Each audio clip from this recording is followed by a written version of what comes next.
kadagko siya na ready naman sa harbison kay nang uga na ang duha or tulo ni sa kadahon.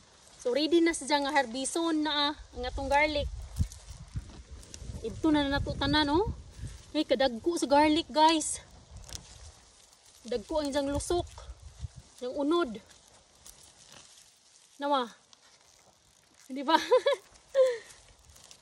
Dali, manguha ta. Atong pangibton tanan.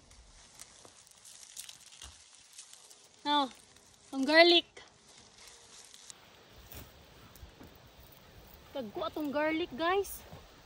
Kanindot mag, uy, naputol.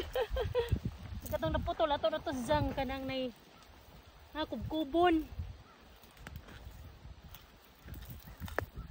Naputol. Wow. Nice size atong garlic. Ay, naputol na pod.